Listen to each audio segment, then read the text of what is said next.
중국이 자율주행에서 앞서 있는 건 맞잖아. 우리나라 현대기아보다 훨씬 자율주행 잘하는데 이거 어떡할 거예요?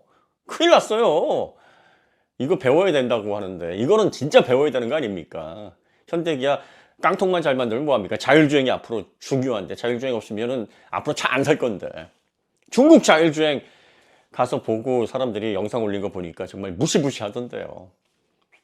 이런 얘기들 많이 하시네요. 네. 중국에 자율주행이 없다고 그렇게 말씀을 드려도 왜 자꾸 이렇게 오해를 하시냐면, 보고 온 사람들이 자율주행 중국 엄청납니다. 이건 대단합니다. 무섭습니다. 배워야 됩니다. 이러니까 또 그렇구나. 불안하다. 현대기아 내가 직접 몰아보니까 현대기아는 저렇게 안 되던데. 이게 무슨 차이일까요? 기술 차이일까요? 여러분들, 중국에서 자율주행이라는 명칭을 쓰면 안 됩니다, 지금. 그전에는 정부가 느슨하게 그냥 쓰던 말던 관여를 별로 안 했어요. 왜냐하면 전기차 굴기를 하는 중이니까. 또 소프트웨어, 더 나아가서는 자율주행 굴기로 산업을 지금 국가 기관 산업으로 끌어올리기 위해서 엄청난 노력을 하고 있습니다. 그러다 보니까 조금 이렇게 튀어나가거나 정부의 규제를 좀 따르지 않거나 하게 될 경우에 바로 처벌을 하지 않고 1년 유예기간을 둡니다. 권고를 하고 수정해. 그러면 안 돼. 이런 식으로 다독이면서 끌고 가는 중이에요. 그런데 최근에 샤오미에서 주행 보조인데 자율주행인지 착각을 하는 소비자들이 많아서 그 가운데 3명의 20대 여성이 자율주행처럼 주행 보조를 쓰다가 사고로 3명이 사망을 했습니다. 그러고 나니까 중국 정부 당국에서도 야, 이거 심각하다. 이제 자율주행이라는 말 자체를 못 쓰게 해야 되겠다. 금지를 해야 되겠다. 그래서 이제는 강력하게 규제를 하고 있어요. 자율주행이라는 말 쓰지 마. 왜 자율주행이라 그래? 자율주행 아직 없잖아. 레벨 3 아직 시행도 안 됐는데 무슨 소리야? 그리고 그러면 고도화된 레벨 2라고 하면 될까요? 야, 그것도 오해 여지가 있잖아. 그냥 주행 보조라고 그냥 해. 지금 이렇게 해서 정리가 되고 있는 상황이에요. 아니, 중국에서 자율주행이라는 말을 쓰지 말라고 얘기를 하는데 그걸 한국 유튜버들이 가서 보고 와서 자율주행 이렇게 막 나팔을 부니까 어떻습니까? 소비자분들이 혼동하는 거예요. 아니, 중국에서 하지 말라는데 걔기 가서 보고 와서 그건 자율주행이야 이렇게 막 우기는 이 어이없고 황당하고 이 참담한 현실을 뭐라고 지금 얘기해야 됩니까? 이거 굉장한 혼란을 야기하는 거예요. 자, 그러면 중국의 전기차들은 왜 이렇게 자율주행 비슷한 걸 보여주냐? 지금 레벨 2에 고도화됐던 아니면 뭐 2.5단계든 지금 거의 대부분의 제조사가 적용하고 있는 ADAS를 기반으로 한 레벨 2 같은 경우에는요, 운전자 개입을 위해서 일부러 기능적으로 끊어놓는 그 기능만 없애면 거의 자율주행처럼 움직입니다. 현대기아라고 그렇게 안 움직이는 게 아니에요. 하지만 정부에서 야, 이렇게 되면 소비자가 자율주행이라고 착각을 해서 오용하고 그걸로 인해서 생명을 잃거나 사고가 나서 물적인 피해가 발생하거나 이거 심각한 문제니까 절대로 못하도록 기능 제한해 해서 조금 시간이 지나면 한 10초 정도 지나면 핸들 잡으세요. 몇 번 경고했는데 무시하면 기자 그 기능을 끊어버려라. 이렇게 규제를 하고 있는 겁니다. 이거 안 따르면 과징금을 비롯해서 제재를 크게 받습니다. 우리나라는 그래요.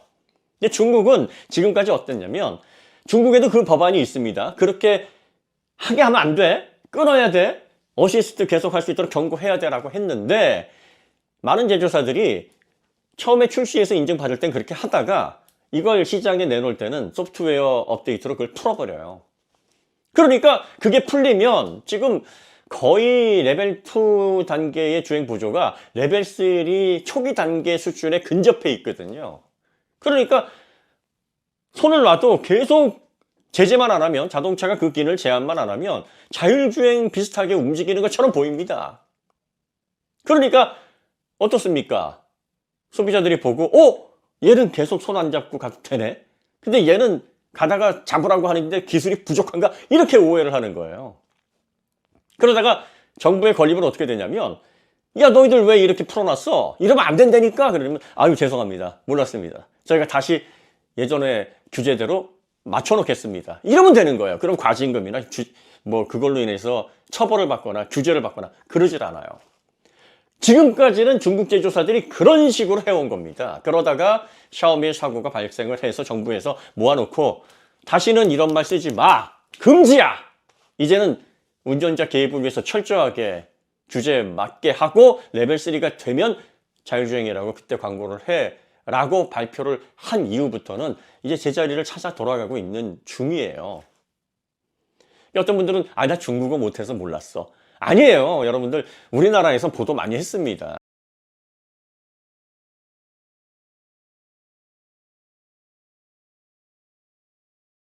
한글 기사로도 얼마든지 찾아볼 수 있어요.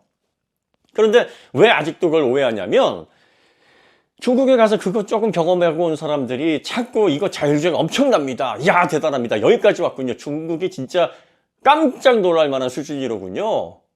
이렇게 헛소리들을 하고 있기 때문이에요. 그게 왜 그런 현상이 벌어지고 그런 식으로 제한이 왜 안 걸리는지의 배경을 알고 그러는 건지 아니면 모르는 건지 이거 굉장히 심각한 겁니다. 이거는요 완전히 사실을 잘못 이야기하는 거고 소비자들을 우롱하는 거예요. 소비자들을 속이는 겁니다. 고의로 그랬다 그러면 정말 심각한 겁니다. 자, 우리나라도 현대기아가 얼마 전에 EV9 출시하면서 HDP 하겠다. 그게 레벨 3입니다. 시속 60km까지는 손 안 대고 계속 갈 수 있도록 자율주행 하겠다. 그러다가 60km를 80km로 올리겠다. 아니 100km까지도 우리 자신 있다. 이랬었어요. 그래서 출시하겠다. 근데 정부에서 참아라. 그거 아니다. 그래 100km까지 하는 자신감 좋은데 그냥 60km로 하자. 그러다가 보험사와 그리고 또 그 사고가 났을 때의 책임 전가 문제, 또 그걸로 인한 회사의 영향, 뭐 이런 것들, 또 사회적인 합의, 또 사고가 나서 사망사고가 벌어지게 되면 브랜드에 미치는 그런 치명적인 타격, 뭐 이런 것들을 다 감안을 해보니까 아직은 이르다. 이거 그냥 연기하자 해서 엎어진 거예요. 그리고 나서 아마 내년 초에 GV90 소개가 되면서 그 차의 레벨 3가 아마 적용될 것으로 보입니다.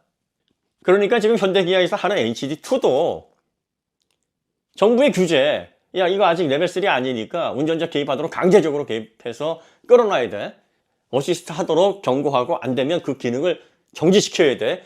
이거 무시하고 소프트웨어를 업데이트해서 그냥 자율주행처럼 쓰게 하면 충분히 중국에서 보시는 그 장면이 그대로 나옵니다.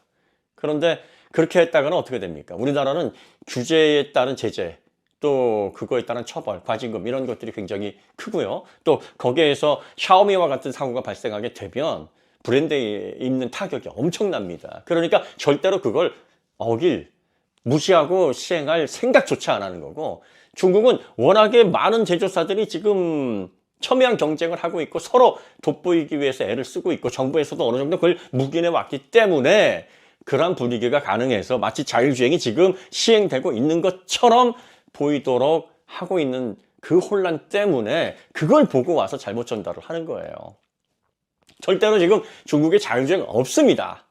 오죽하면 허샤오퐁 회장이 샤오퐁 회장인데, 이 샤오퐁은 자율주행 이 부분을 준비하는 업체 중에서 중국에서 가장 앞서 있다라는 평가를 받고 있어요. 그래서 가장 먼저 자율주행을 한다면 어떤 업체가 할까요? 레벨 3를 누가 먼저 할까요? 하면 샤오퐁이라고 중국에서도 얘기를 합니다. 그런데 그 허샤오퐁 회장이 올 초에 중국에 자율주행 없어요. 다 레벨 2인데 고도화된 레벨 2입니다. 이렇게 얘기를 한 거예요. 그럼 자율주행 언제 됩니까? 빠르면 올해 말 시도해 볼 수 있고요. 늦으면 아마 내년 초부터는 시작을 할 수 있지 않을까요? 라고 전망을 하는 겁니다. 그게 레벨 3의 시작이에요. 여기서부터가 자율주행이 들어가는 겁니다. 아직 있지도 않은 걸 그동안 보고 와가지고 허상을 설명을 하고 여러분들이 있지도 않은 걸 가지고 배워야 되고 공포에 무서움에 떨고 막 그런 거예요. 아니 자율주행 중국에서 하고 있지도 않은 걸 어떻게 배워요? 어떻게 그게 경쟁력이 좌우하는 미래가 될 수 있어요. 왜 현대기아가 비교해서 왜 현대기아는 자율주행 못하냐? 중국에서 하지도 않고 있는 자율주행을 어떻게 현대기아가 비교해가지고 너희들은 왜 못하냐? 이런 얘기를 어떻게 할 수 있습니까? 이런 혼란이 없어야 된다. 지금은 레벨 2예요. 레벨 2. 테슬라도 레벨 2고 중국도 레벨 2고 우리나라도 레벨 2입니다. 하지만 자율주행과 관련해서 우리나라가 제일 보수적이에요, 지금. 그러다 보니까 HDA2를 적용하는 면에 있어서 마치 기술이 떨어지는 것처럼 법이 그걸 붙잡고 있는 겁니다. 그리고 수입차는 5만 대 이하 판매가 된다 그러면 일부 규제에서 좀 혜택을 볼 수가 있습니다. 그 안전 규제를 충족시키지 못하더라도 판매가 가능해요. 이게 2018년 이전까지는 2만 5천 대였는데 2018년 이후에 5만 대로 또 늘어났어요. 그러니까 일부 수입차가 우리나라에 와서 그 기능 비슷하게 해서 소프트웨어 업데이트로 주행 보조의 제한을 풀어서 돌아다닌다? 이거는 그 브랜드의 판매 규모 그리고 현재 규제에 따른 항목에 따른 차이다. 이렇게 보시면 되는 거예요. 다시 한번 말씀드리지만 자율주행 중국 아직 없습니다. 이거 얘기하시면 안 돼요. 없는 걸 어떻게 배우고 없는 걸 어떻게 무서워합니까? 자율주행 시장의 경쟁은 내년 초부터입니다. 내년 초에 거의 대부분의 제조사들이 스타트를 합니다. 신기하게도 거의 시기를 맞춰서. 왜냐하면 제조사들도 중국이든 미국이든 유럽이든 신제품을 준비하면서 기능을 업데이트하는 시기에 굉장히 민감하거든요. 그럼 우리도 거기에 맞춰서 시장에 대응을 해야지 하면서 거의 동시다발적으로 그 기능이 열릴 겁니다. 레벨 3는 대부분의 제조사들이 스타트하는 날짜가 비슷해요. 여러분들이 내년에 지켜보시면 이제 자율주행이 어떤 성과로 어떤 업체가 앞서가는지 그 결과를 이제 눈으로 확인하면서 판단하실 수 있는 데이터들이 쌓이게 됩니다. 그때까지 기다리십시오. 자율주행은 현재 없습니다. 중국 자율주행 배울 만한 게 없습니다. 제 얘기가 아니라 중국 정부의 얘기예요. 금지랍니다. 쓰지 말래요. 왜 못 쓰게 합니까? 아직 아니니까. 아닌데 자율주행이라 그러면 사기니까. 중국도 안 하는 걸 왜 중국 가서 보고 와가지고 자율주행 늑대가 나타났다 이러고 있는 건가? 답답하다라는 말씀 드립니다. 네, 오늘 뜻깊은 날입니다. 가족 단위로 해서 나라를 위해서 희생하신 분들을 기리면서 의미 있는 하루 보내시기를 바랍니다. 오늘 내용 여기서 마치도록 하고요. 다음에 더 좋은 콘텐츠로 찾아뵙겠습니다. 감사합니다.